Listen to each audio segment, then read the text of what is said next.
Hi everyone and welcome to the 5th tutorial of the JavaScript for Beginners series. In this tutorial we are going to be covering if, else and else if, so let's dive in.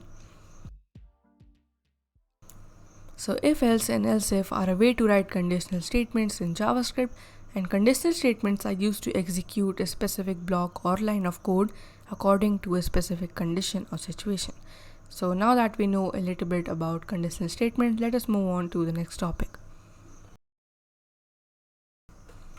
So let's talk about if statements. So if statements are used to execute a specific line or block of code if a specific condition is true.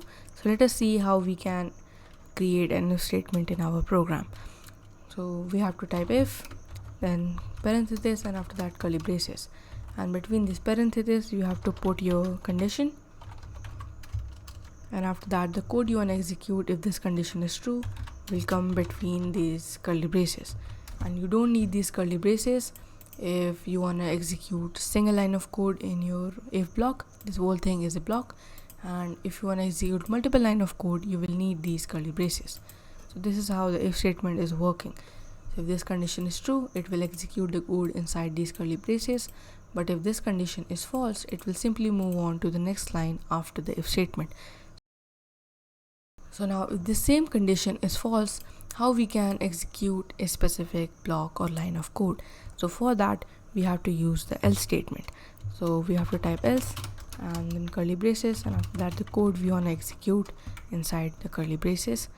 So it is as simple as that. So what it is doing is if this condition is true, it will simply execute this line of code, but if this condition is false, it will skip this if block, and after that it will move on to the else block, and this else block it will execute this code. So this is how if and else are working together. Now we use the else if statement to check for another or multiple conditions after the if block. So we have to write else if, and after that parenthesis and then curly braces. So now we can check for another condition or multiple conditions after this one condition in the if block. So let us type here condition 2, and after that the code we want to execute if this condition is true. So if this condition is true, it will skip all of these statements and it will simply execute this code inside the curly braces. But if this condition is false, it will move on and check for another condition. If this condition is true, it will simply execute this and this code inside the curly braces, and it will skip any other conditional statement. But if this condition is false, so now that we know conditions are false, we will simply move on to the else block and we will run the code which is inside the else block. This is how if, else and else if are working together. So let us now see some examples.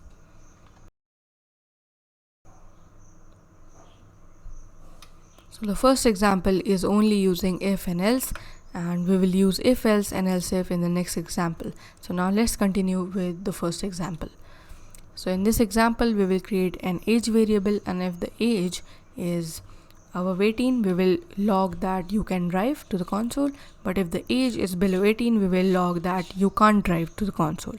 Let us create the variable, and after that I will assign 14 to the age variable. And after that let us create an if statement, and after that we will put the curly braces.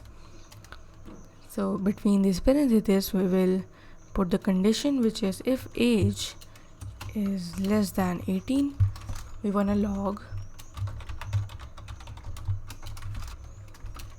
you can't drive, simply. But if this same condition is false or the age is above 18, we will log that you can drive. So this is a really simple use case of if and else.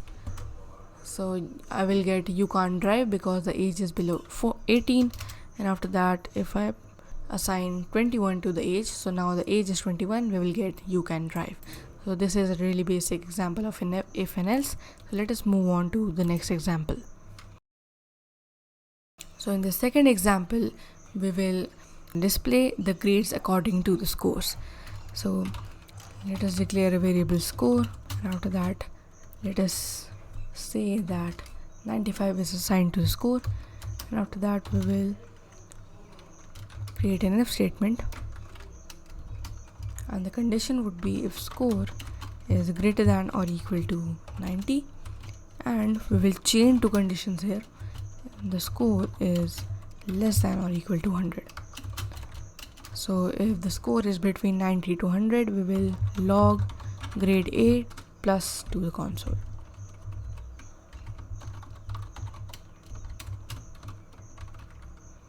And after that, to check for another condition, we will use the else if statement. So the next condition would be else if the score is greater than or equal to 80 and the score is less than or equal to 90. So if the score is between 80 to 90, we will log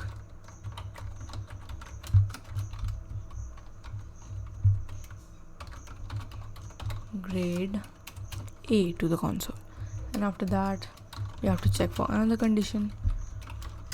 So we'll check that if score is greater than or equal to 60 and it is less than or equal to 80. So if the score is between 60 to 80, we will log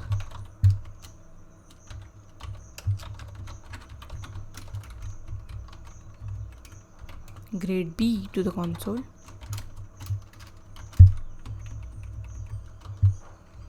And after that we will check for the last condition.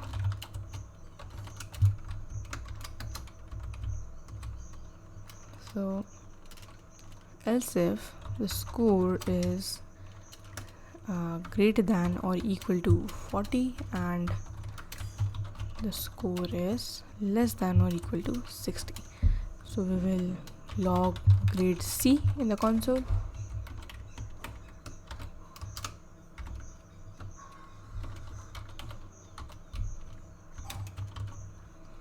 So A plus, A, B and C. So these are the grade we are going to be displaying according to the score. And if the score is invalid, we will simply log invalid score. So let's see how this program is working. So first we are declaring a variable score and we are assigning 95 to it. After that we are checking and that the score is between 90 to 100. So if this condition is true, it will simply execute this code and it will skip all of these statements.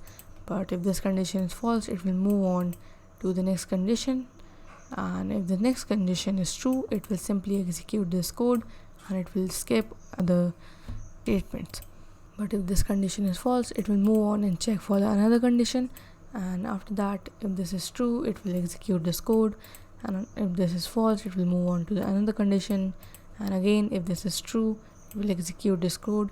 After that, if this is false, it will simply move on to the else block, and we will print console.log invalid score. So now if we run the program, we will get A plus because our score is between 90 to 100. But if we, let's say, put 75 here, we will get B because our score is from 60 to 80.